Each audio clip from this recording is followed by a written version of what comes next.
I still remember the anxiety of those early veterinary career days, second guessing myself, feeling like I had to have all the answers, and wondering if I was really cut out for this. If that feels familiar, you're not alone. Ready Vet Go is the mentorship program I wish I had. A 7-month journey with live mentorship, community, and real world skills to help you grow your confidence. It's perfect for early career vets and anyone making a transition into small animal practice, but anyone is welcome to join. New cohorts start in July and October, and you can get 10% off with the code SPRINKLE at readyvetgo.co. You don't have to figure it out alone. My heart always wanted to be a vet, and I could never quite let that go.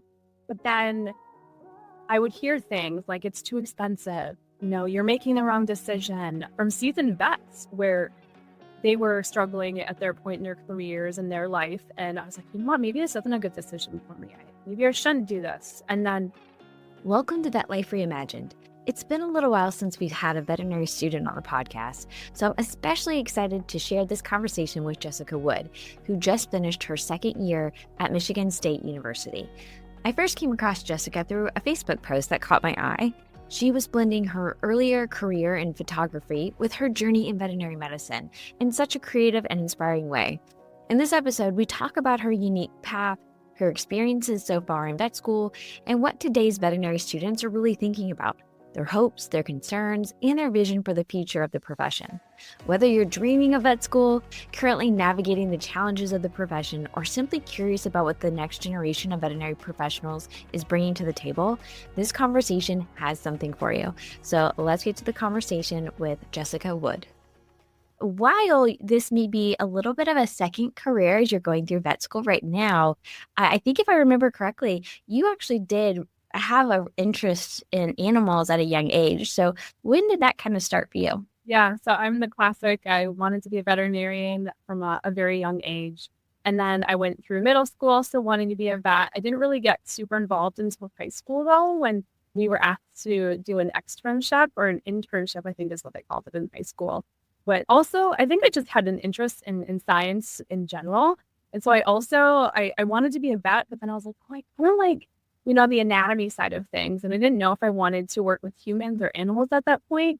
And part of me was like, maybe I want to be a forensic pathologist and do like autopsies and stuff. But of course, when I asked to do that internship in high school, they were like, well, we can't really get to that at this point in your life. Why don't you try to go to the vet clinic? And so I went to the vet clinic, and I think I was a sophomore in high school. And that's kind of when it really, my passion really took off. And I was able to see like what veterinarians do in their day-to-day.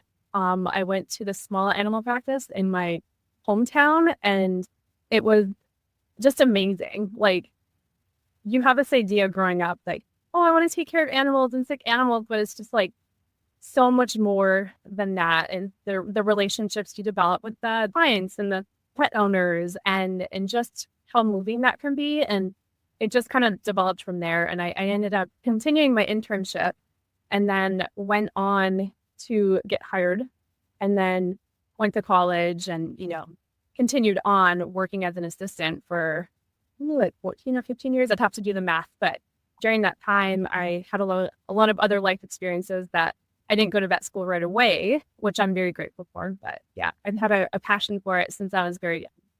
That's very insightful, I think, as a high schooler, to recognize the other things that come with being a veterinarian other than just kind of the Doc McStuffins kind of, vision of veterinary medicine, that there's a lot more to it.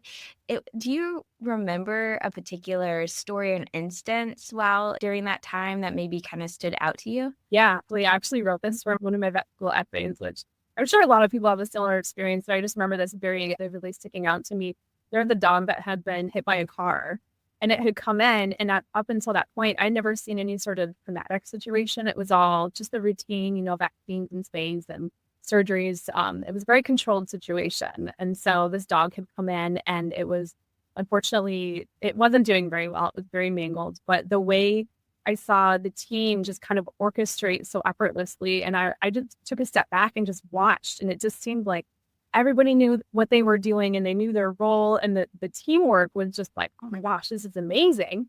And the best part of the story is that the dog ended up making it. And I was like, holy moly, like how to just, again, like have that teamwork. I was an athlete too. And so I was used to working with teams, and I was like, oh, I think that piece of it like really vibed with me. And I was like, wow, this is amazing. And then just seeing the owners, they had come in and they were so distraught and sad, understandably. And just the way that the doctor did their job and then was able to go back in and like comfort the client and just have that relationship with them. And it kind of just came full circle. And luckily, like I said, it was a happy ending. And it was just like, wow, I can do this. There's like so many layers to this job that seem amazing that I had no idea about. Yeah.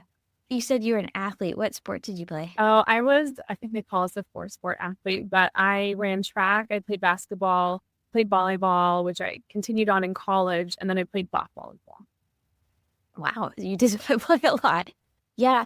And we don't talk a lot about sports in veterinary medicine, but not too long ago, I did have a conversation with somebody who's very into football.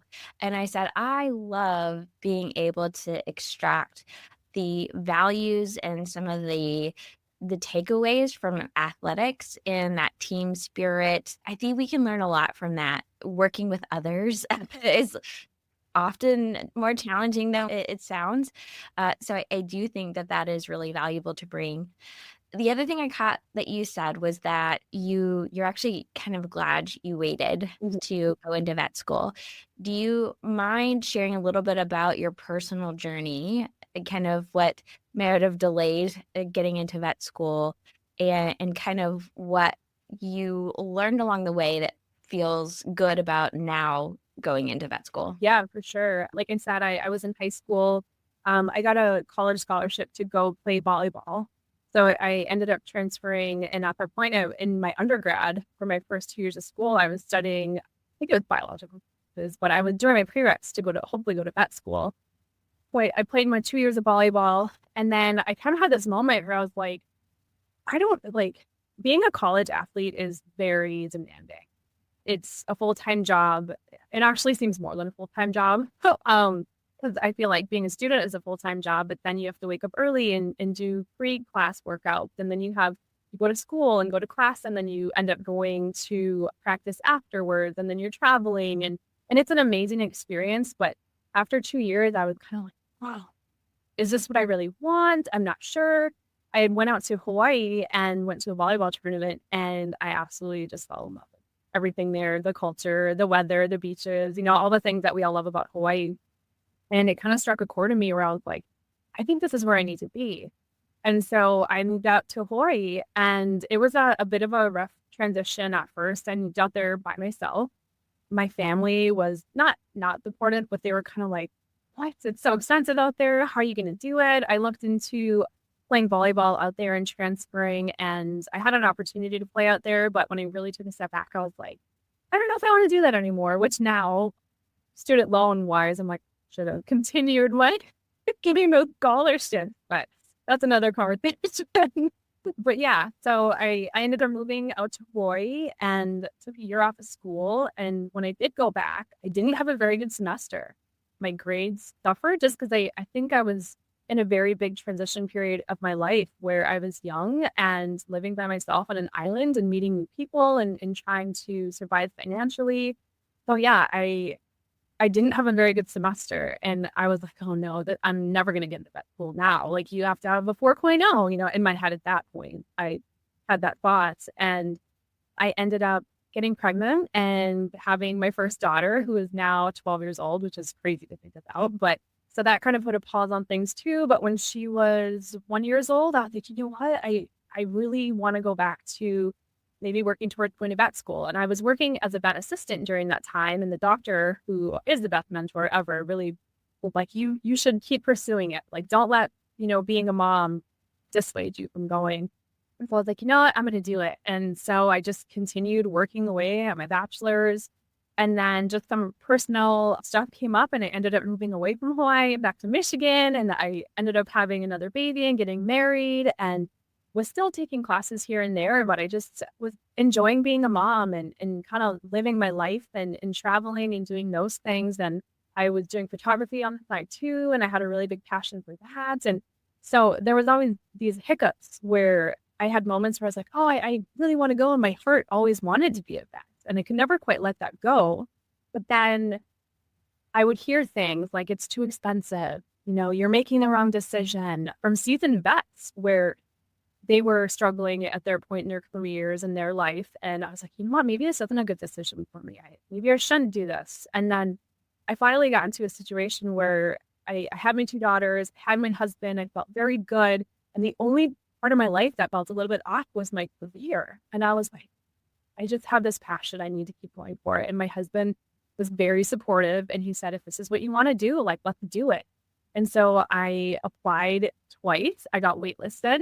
I applied during the COVID era, but we weren't doing interviews. We had to do what's called the Casper test, which if anybody listening has taken that, it's like, it's no cup of tea. And it just basically an online evaluation where they ask you questions. It's like an interview style, but I didn't do very well on it. Let's just put it that way. And I do think that's what kind of hindered me from getting into school. But I applied a third time and I was like, this is it. It's my last time of applying. If I don't get it, it's not meant to be.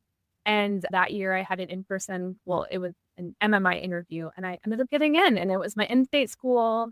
And I was like, oh my gosh, all the stars are aligning. And here I am going into my third year now and I have zero regret. Yeah. Well, just in hindsight, looking at the people who went through vet school during the pandemic might have been a good thing to not go through during the pandemic. And I think when I was kind of looking at some of your social media posts, your husband, I think his name is Mike, is a respiratory therapist or something like that. So he had a intense COVID. I'm assuming. So that probably also made things really challenging having two kids and then your husband who I think I read in your post, like he was gone months and months at a time because of how intense they needed him. Mm-hmm. You mind sharing just a little bit about that? Because I'm curious. We're all medical people. We're interested in this. Well, for sure. So obviously I was taking some undergrad classes at our college in our local town in Michigan in the Upper Peninsula. And he was a respiratory therapist, probably I feel like 6 or 7 years at that point, and COVID hit. And I remember the very first days of that, the school was like, oh, we're not going to close. This isn't a big deal. We're not affected. And then I feel like within a couple of weeks, everything was shut down and there was a lot of unknowns. And I was actually very early on pregnant during this time too. Oh. So that added on an entire extra layer of just, I guess, anxiety because it's like, I don't know what's happening. There's a lot of changes for my husband at work. And because I was pregnant, we had a lot of conversations like, should you maybe go live somewhere else right now? Because they were saying pregnant women might be a little bit more at risk of, catastrophic things happening. And so there was actually a time period where he went to go live with his mom because he was so exposed at work and there were so many unknowns that he went and lived with his mom just to keep me and our kids safe. And then, so he worked at the local hospital for, I don't know, I want to say maybe a year, 8 months to a year. And then he took on a travel position and he ended up traveling. He was gone for probably 6 days a week. And then he would come back for about 6 days to 7 days. And then he would kind of go back and forth. And I was at home and,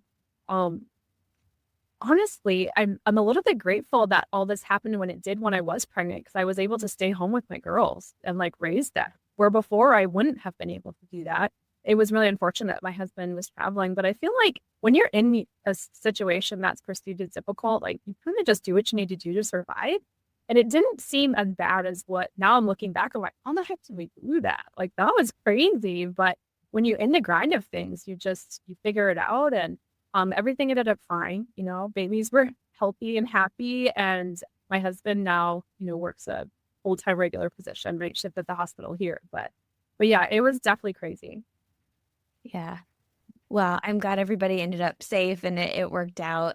Everybody knows how crazy that time was. And I don't think we fully recovered in general, but so you finally get in your third time's the charm.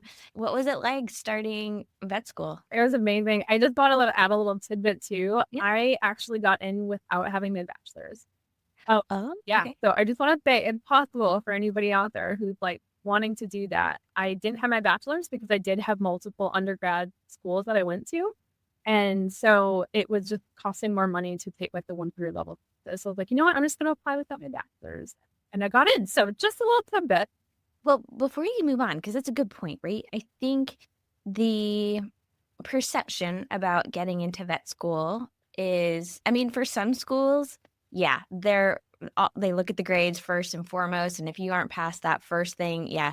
But I don't think it's necessarily that way across the board. And so I think it's worth looking into, what would this take? And so we know that when you were able to do more of a real interview that you got through, did they tell you, or do you have an idea of what maybe was some of the things that you brought, whether it was within your life experience, anything? What do you think might have been part of the reason why you got in? I think part of the reason why I got in was because of a lot of the life experiences that I had leading up to applying. And it wasn't just veterinary experience. Like I was fortunate. I had a lot of, like I said, I was an assistant for like 14 years, but I feel like they're looking for a lot more than that. I also managed a local brewery, and I had my photography business on the side, and did a lot of other things that you wouldn't necessarily think a vet school would, or being worthy to have on your application, but everything makes you they're looking for a well-rounded applicant, essentially. And I think that the fact that I did have history leading up to that, and I also think because I didn't give up, I kept applying. I think I've read on different forums that third time is the charm, and I think there's a reason for that. And because honestly, my application didn't really change all that much besides the interview that I had leading up to that. And so I think just having the attitude of not giving up, I think also helped as well. There is something to be said of persistence and no, I really want this. So, that does make sense. And I think I'm so glad I asked, because I think that is a good thing to think about and discuss, because we were talking about vet school, so I'll focus on veterinarians, but I see this maybe even for veterinary technician work too, is that our job is not a transactional, I do my surgery, I go home. Like, there's so much where we are business owners. We are like, there's so much that kind of can encompass what we can do. I guess you can be a veterinary associate where you just clock in, do the medicine and go home. I still think there's a lot of skills that you need, like communication, and those are things that you can learn sometimes even better by doing some other things, like being a bartender. You have to be really good at handling people's emotions, and both good and bad, and in everything in between, I'm sure. Yeah. And we talk about that because I don't want people to not put something on their resume because they're like, they don't care that I managed McDonald's when I was in high school. Actually, that's pretty impressive. So thank you for sharing that. Yeah. So you get in, you've got all this neat experience, everything from being vet tech, so you know how a clinic operates, to all these additional skills, running your own business, photography. You're a mom of 2 kids. How are you able to balance everything? What was it like with getting to know other students? What was life like the first year? Yeah. So it was very exciting and also like very nerve-wracking at the same time. It's funny. Like, I remember the first week of orientation, everyone's just like buzzing with excitement, but then also like just very tense and like, what are we about to get ourselves into? Just because the hype and, what I heard up until getting into school is like, it's so hard. It's nothing like you've ever done before. You're going to feel like you're drowning. You're going to be able to do it, but it's going to be really hard. And then I have the added having kids too. So like, oh my gosh, I have a whole nother layer that I have to try to work into all of this. So I just remember every little thing. Everyone was, well, what do we wear during orientation? Why aren't they telling us? It's like, what do we have to wear? It's just funny looking back, because there's so many things we all freaked out about, even during like the last 2 years in general, that I'm looking back, I'm like, yeah, it ended up being okay. But yeah, it was first week of orientation, super exciting. I will say I was really nervous about being a little bit older coming into school. But when I got there was people of every age. There's people my age, there's people that are super duper young, that are getting in super early. There's just like a varied range. So I never actually felt out of place. I'm also not super shy. I'm very outgoing in that sense where I'll just talk to random people and I'm okay with that. So I felt like it integrated fairly well into my class for the most part. I did find a couple of girls that we call them our day ones that I sat next to them during orientation and we're still, besties now, which I'm super fortunate about. They've been my rock through this whole thing. But yeah, it's been a whirlwind. I have absolutely loved my experience. I think part of it is just finding what works for you and your individual circumstance. Like for me, like I said, I have kids, but there's other people out there who have to commute an hour to class or have to work full time because they need the money to get through school or whatever it is. And everyone has their unique circumstances and situations that they just have to do what works best for them. And so for me, I told you this before, but like my husband is like my superhero. And now I feel like I'm able to get through school with kids because of him.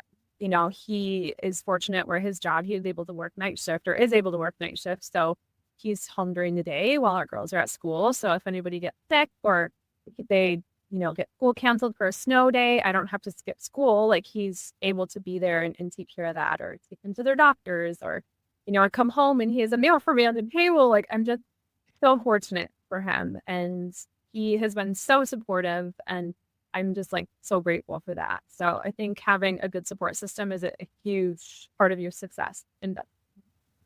Yeah, both within your class as well as outside of the class. Now, I think you're a really good writer as well in one of your posts because we're in the summer between your second and third year. And I do know a lot of people think the second year is one of the hardest years. And you kind of wrote an ode to the second year in one of your posts, and I loved it. It was great. How is that the second year that a lot of people tend to dread? You've got that first year under your belt, so maybe there's a little less panic over dress code, things like that. You've got your support system. You're diving in a little bit deeper into a curriculum. What was second year like? Yeah, so second year, I'm not going to lie, I did dread it. And a lot of that had to do with horror stories that people would tell you. You're going to be so stressed and it's the hardest part of the curriculum, or they'd even point out like certain classes, like this class is going to destroy you, essentially. And so I kind of went into it with a little bit of nervousness, but I kept telling myself, I was like, you know what? Like everyone has their unique experiences. Like what somebody finds difficult in a particular class, I might find a little bit easier, and vice versa. Like somebody else who was like, oh, that was an easy peasy class, I might find a little bit more difficult. And so I really tried to remind myself and my classmates, like, hey, like this is notoriously a difficult year, but how many people come out on the other side saying, hey, I did it. I survived and we did it, and it might be difficult. But yeah, I will say it was difficult and in different ways than I actually thought it was going to be. It wasn't necessarily the material itself. Like, of course, science and the terms and the diseases and whatnot that we're learning are difficult. But I think it's just always trying to maintain like this positive attitude of like, I got this. Because when you're in the trenches and, they tell you, you got to sleep. And as much as you try to sleep, like realistically for me, I would say I averaged like 6 to 7 hours a night, but there were nights where I was like 3 hours before an exam, and don't recommend that, but that's just kind of where I was at. And yeah, when you're not functioning with a full tank of gas and you're just like in this stress mode for months at a time, it's difficult. And you just feel like you never have enough time to finish all the things or to learn all the things. And I think that's like a universal experience for a lot of people in med school and dentistry school too. It's like you just never have enough time to learn all the things. And so you kind of feel like you're drowning. But again, I did it. And I came out and I did well, and I learned a lot along the way, and I learned a lot about myself. And I'm just so proud of myself and all my classmates because it wasn't easy, but it's definitely doable. And I think your attitude has a lot to do with that success. Amen. Attitude is huge. Now, I was lucky that my outside support person was my father, he's an MD. So he was very good at reminding me reality and that there is a lot of content. The stuff that you will really need to know once you are a doctor, you'll learn and you'll remember. It's this, that's the stuff that you do over and over again that you'll remember. It's okay. So I think it was a good reminder of, yes, they have to present all this material to you. Yes, you have to at least pass the test to get vet school. No one's going to ask you your GPA in vet school. Also, I just want to pull out too, because, this has come up a couple of times. One, there were seasoned veterinarians who were saying, don't go to vet school. There are people who are kind of saying, oh, second year is so hard. You're going to those are not helpful. But I kind of want to talk about this because this does happen a lot. And you were coming into this with, I think you said 14 years of veterinary assistance work, which is a long time to be a veterinary assistant. Let's just say that, because usually I think they say the average years is 5 to 7, something like that. So you've stuck in with this, and despite what people have said, what is your perspective right now when it comes to, I mean, obviously you not liked it enough that you actually went to vet school. You didn't listen to them, but what are your thoughts about that?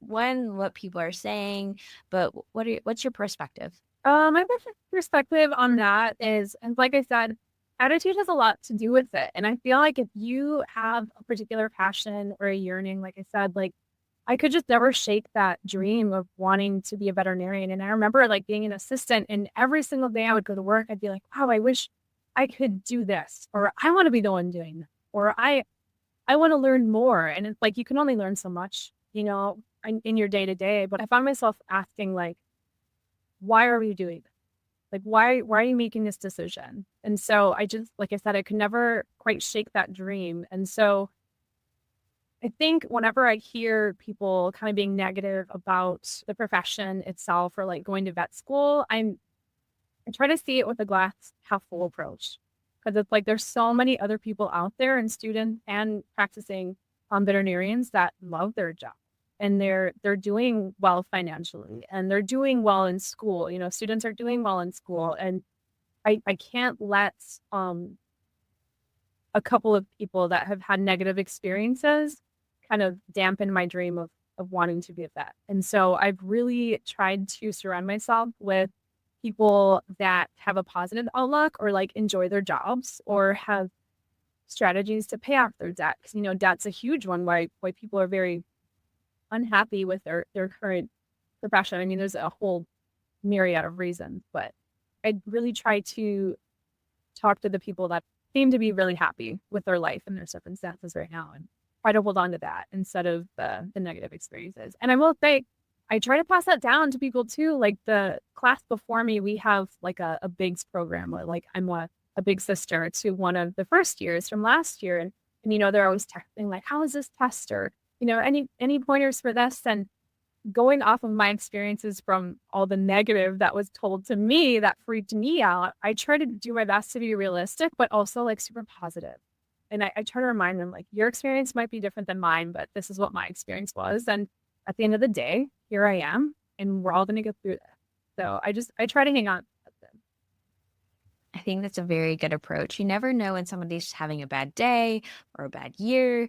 And you're right. I hope it's not that hard to find someone else who is loving the profession and able to give those encouraging thoughts. So I'm glad that is your approach, and I'm glad that's what you are giving forward as well, because especially in vet school too, right? You do your best and you get through most of the time. And if you are struggling, go to a professor, there are people there, they want you to succeed. The vet school, professional school, they lose money if you do not succeed. So it is in everyone's advantage that you succeed. I love it that you said, your day one girls, they're going to be your day one girls potentially for the rest of your career. That is how small and tight our profession can be. And that's the special part of it. That's the things you can remember later on, and not to necessarily ignore the challenges of the profession either. You said, I can learn ways to address student loan debt.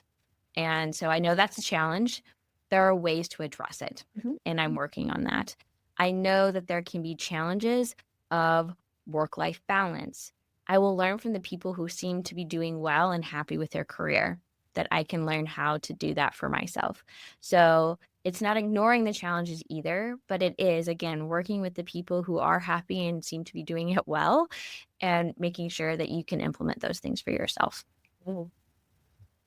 So, kind of going a step bigger, I mentioned before that I think it is so valuable to get the perspective of our next generation, the ones going through vet school, on what are the things you are excited about when it comes to veterinary medicine, and what are some of the things that you might kind of worry about in the back of your mind that you might want to share. Yeah, absolutely. I think I'll start with the positive. I think I'm just excited to finally like have a career and to I try to live in the moment as much as possible, but I will say I'm very much looking forward to just having a job and being able to like develop that side of my life and not have this lingering goal of like, you got to go to vet school, you got to go to vet school. Cause now I'm like here. And now once I get out, I'm like, oh, I'm excited. I can do things. And I'm really excited that I'm learning that there's just like a million different and responsibilities with that career. It's like I said, most of my experience was with small animal GP in a small rural town up in northern Michigan. And I'm learning that there's just so many things that we do. And I'm excited to explore those. I'm really actually excited for my externships to kind of see like, is it small animal GP that I want to do, or do I want to do emergency medicine? Like, I don't know. And I mean, I'm very much looking forward to that, and just honestly, like getting to do the things that I've wanted to do as an assistant that I was never able to do. Doing the surgeries, doing the hands-on thing, the communicating with the clients, making the decisions. Going off of that, we can go to the negatives. I'm also nervous about like imposter syndrome and, just those however many years it takes for you to practice before you start to feel less of the jitter, the less of the uncomfortable feelings and whatnot. Yeah, I'm a little bit nervous about that, like learning period outside of school, like once you just graduate, for sure. All very fair. I will say that, the textbook stuff, you're trying to pass tests and things like that. It is once you start practicing that it really starts to solidify. You bring in with you so much medical knowledge, probably a lot more than you realize, but you just got to do it. But I'm hoping that, the things that you were picking up on that you just could not push away was that I want to know why. Like, I want to be able to know how to do that. You are starting to do that already. Is there, oh, I know why now. I know why. And it gets better and better, again, just to kind of appreciate that. And maybe you've already started to see that. Maybe like, has there been a moment when you were going through school so far where you're like, oh, now I know why the veterinarian did that? Oh yeah, absolutely. Absolutely.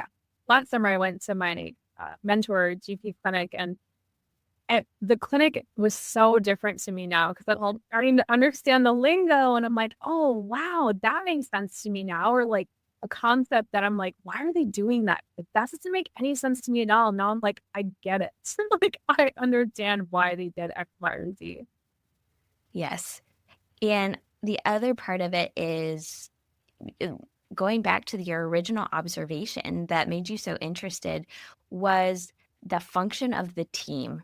I think that's the other thing is sometimes when you're new and you get put into a situation where you feel like you have all this responsibility, you forget you're not alone. Like, hopefully. I mean, there are a few things, like I have heard some horror stories, and they're usually older stories of like the clinics where it's the one super ancient veterinarian who's like, yay, young flesh, I'm leaving for vacation. Good luck. And he didn't believe in credentialed technicians. Good luck. Most of the time, assistants and other doctors going to be there, and they do not mind if you ask questions. It's a lot better to ask and get it a little bit better. And you will feel better about yourself too than, struggling alone.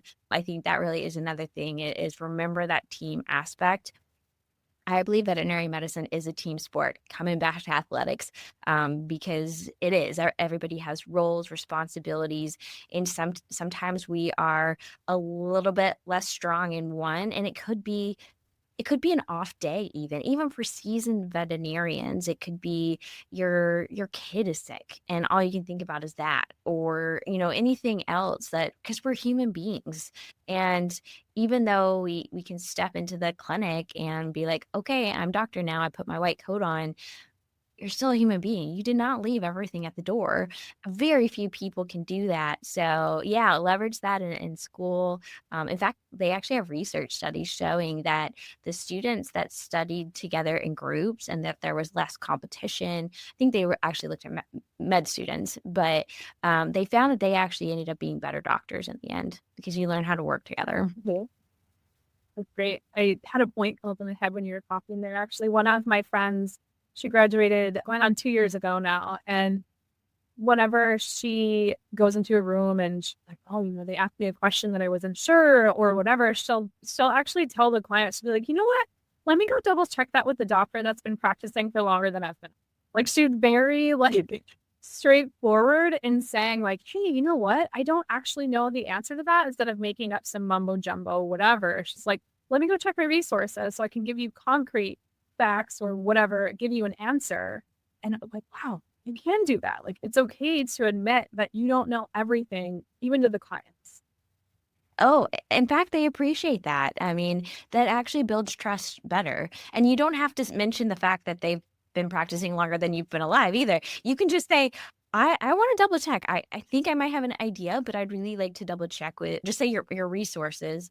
And yeah, they really appreciate that. And if you put yourself in their position, it makes sense, right? You would much rather have the right answer and trust that somebody's going to make sure that they have the right answer than just make it up. Mhm. So yeah, actually that builds trust faster.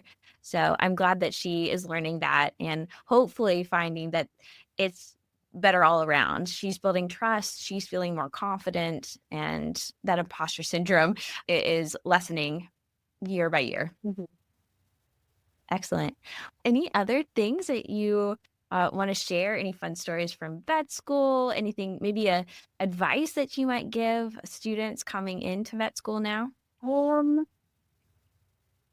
think my biggest piece of advice is, and it's like easier said than done because I've done this, but hindsight, now that I have my perfect 2020 hindsight vision, is like I said earlier, like don't sweat the small stuff and trust the process. Like trust the process. If you don't know something right away, or you feel like, I know at one point we were taught something and we were all like, oh no, we've only seen it once and now we're expected to know everything about it. And how are we ever gonna like learn and come back to this or remember it?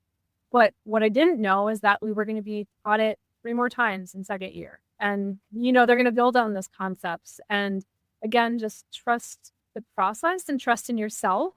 Also, a huge thing that I've learned over the past 2 years is that we all want to be the best of the best. We've all come in with good grades. We all are very smart people that have big goals and we all want to be the best. And it's okay to have that mindset and to strive to be the best, but it's also okay to take a step back in the moment and say, hey, do I really need to obsess over this one lesson that we did? Or should I maybe take a step back and take a nap or like get an extra hour of sleep or go exercise? It's okay to let go of that like perfectionism. Because my first year, I was very much like, need to get it all right. I need to get a certain grade. I need to do all of the things. And this year, in order for me personally to survive, like I still had that in me. I'm still very much like, want to get all the A's. But for my own sanity, I needed to take a step back and say, am I going to fail out of the program if I don't study 110% for this one quiz that's worth 5%? And even if I don't do well on that quiz, am I going to fail? No, you're not.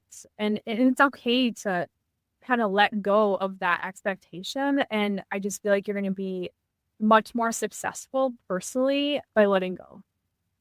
Very true things. And you can carry that on into the future as well. One of the things you also mentioned that you are excited about is learning all the possibilities that come with getting into veterinary medicine when it comes to like your career and all the things you can do. And that's kind of what this podcast is about. So I'm curious, is there anything that you've started to see or you might be interested in learning a little bit more when it comes to the possibilities of the profession and a career within it? Yeah, so I'm very much a small animal girly, but the more that I work with large animals, I'm like, "Hmm, this is really cool." Like I fully did not expect to be as interested and invested in large animals as I am now, especially like cows. Like I love cows. I kind of geek out on ruminants. And that being said, like I don't think I'm gonna like full blown go into like be a cow doctor solely or anything, but I'm open to the idea.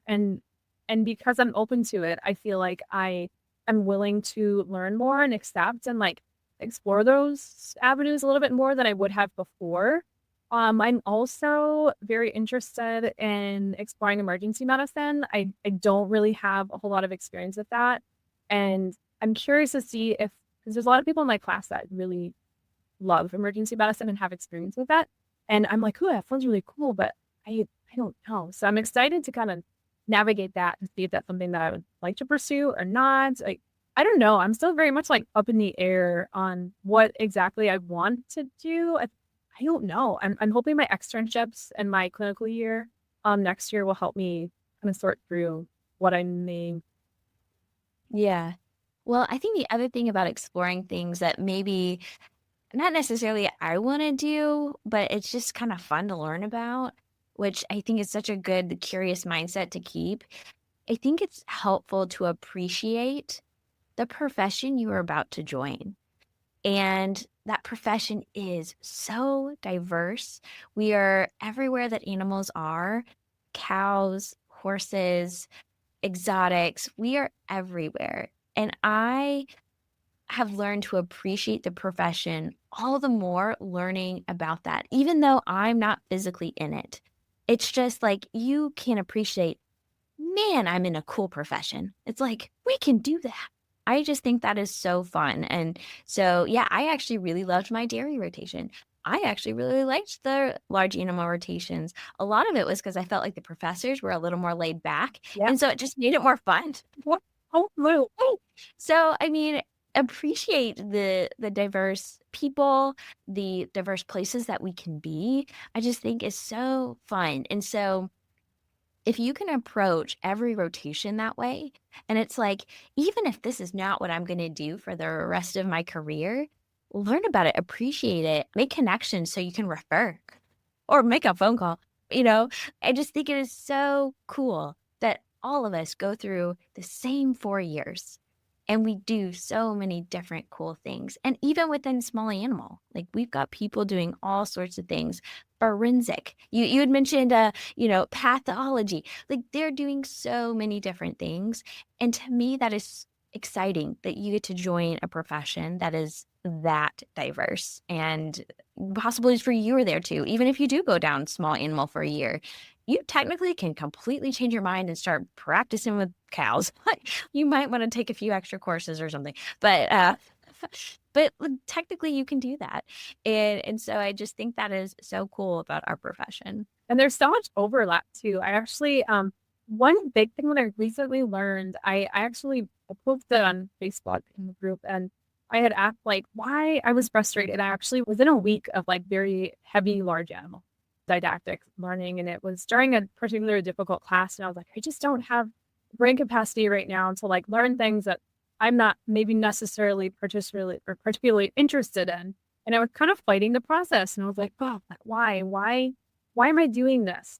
And I kind of went down the rabbit hole of why is our profession more like tracked towards like, if I just want to learn small animals, like, why am I not just learning small animals versus like large animals and this and that? And a lot of very intelligent women told me like, it's important to learn about everybody and all of the species because it's all interconnected.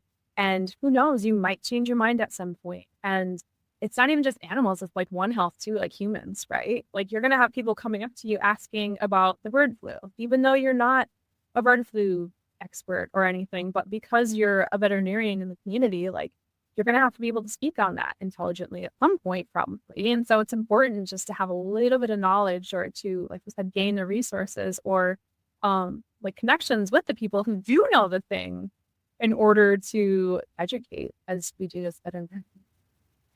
Yes. And this is so relevant because the episode that launches this coming Monday, as we are recording this, Kimba Marshall, she got board certified in avian medicine and really thinking like exotic birds, so parrots and things like that. She ended up, I'm spilling, well, it'll be out. Go listen to that episode. But she went to interview at Purina, thinking that she was interviewing at Nestle Purina. She found out when she arrived at the interview that she was going to Lanzo Lake Purina, which is large animal. So she said, she didn't freak out, but she did go, the only thing I remember about large animals is the gestation period of a pig. And she's like, I don't know how well that's going to do for me. But she was talking with one of the PhD scientists, and they mentioned that because they have to draw blood for analytics, it has to be a terminal procedure. And she said, well, why don't you just use a jugular vein? And these were chickens. And they were like, they have a jugular vein? And her response was, they have two. And she knocked her interview out of the park. So it just goes to, you never know what situation you're going to be. She loved that job. She brought so much value to that job. But it was because we do get this diverse education. And yes, in the moment, if for mental health reasons, you have to say, it's okay if I fail this quiz.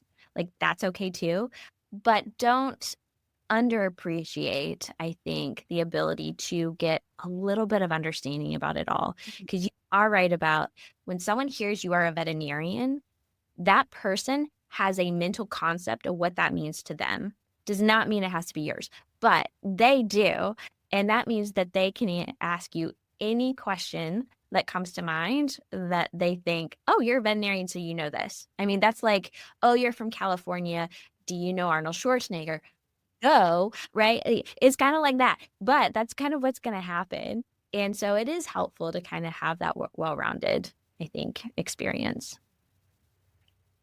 Well, I did want to come back to your photography because it's the summer and you are interested in seeing how you can bring photography into animals as well. And you were throwing out some ideas that all sounded really interesting. Do you want to share some of your ideas, and have you tried any of them yet? Yeah. So like you said, I actually love photography. And even before getting to vet school, I was like, maybe I'll just be a full-time photographer. I'll be a vet. Maybe not. And so now that I have some time over the summer, and I haven't, I'm very of the non-committal summer approach. A lot of my classmates are like, what can we do? Where can we work? What experiences can we get? And I'm like, where can I decompress? And so I'm using my photography as an outlet. And so I am excited. I'm going to be working with one of the area's humane societies to do some like glam shots of the adoptable pets there, because I'm a very firm believer that like if you can get great photos of them, I feel like it makes them more highly, especially on like social media these days. You'll see from a humane society that have all these like beautiful photos and everyone's like sharing them and how cute are these, and it just like exposes them more. So that's one of the things that I want to do. That's more of just like a community outreach thing. And then I also too, I've just been dabbling in this project that's kind of like called Vets Unleashed. It's an area where I can make photos of things that we as vets wish we could like tell the public, or like things that we wish that we could say that maybe like we shouldn't say, or things that we wish everybody should know. And so I've basically just been taking like self-portraits of me holding signs up with like, one of them says like, quit leaving your dogs in hot cars. And so like, just like different things like, your vet doesn't make money off of or from the food companies, and just like funny, lighthearted things that like I feel like the general public might do or have perceptions of us as vets that we don't get to have conversations with people about. But yeah, or other things of helping out vets who need photos for their website, or social media. I just feel like we're such a social media era that having nice photos is really important with people and educating the public too. I think it's huge. So I'm not 100% sure on where my projects are going to take me, but I'm having fun being creative. Yeah. No, I saw the one I saw the other day was no ma'am, that's his nipples. We love that one. I know, I think that's so great. And I think we talked about this too, is this is not a veterinary internship, but because you're working still with the veterinary community, you're making connections. All of these things are extremely important and relevant. So I think it's just a really good approach to take your summer. Yes, there are opportunities to try out different externships and things like that. But I think it's good to listen to what you need and take these additional skills that you have and apply it where, again, you are a human being that has multiple interests. And the fact that you can bring in your amazing photography, and I have no idea how you do such great pictures of yourself too. I've seen, ones of other things too. So you need to do a class for us. Maybe you could. That would be a really cool class. Would be learn photography skills for your social media, for all of that. Like that would be fun. File that one away. I will take that one.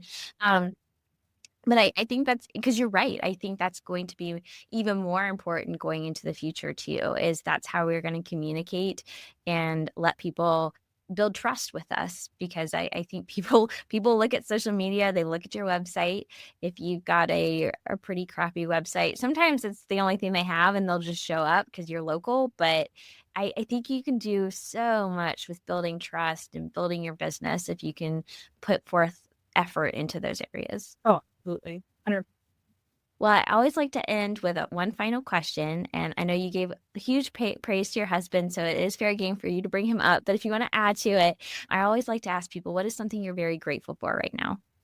What is it? I am grateful for my husband.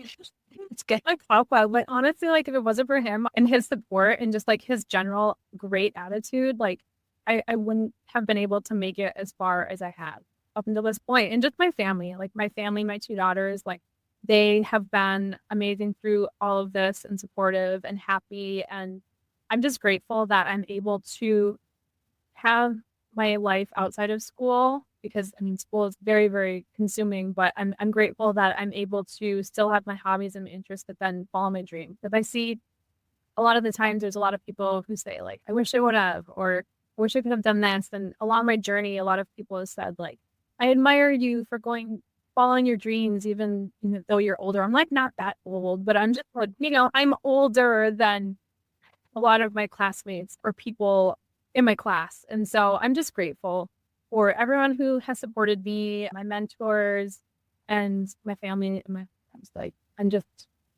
my cup is full. I hope you enjoyed this fascinating veterinary story. We can make an impact in so many places.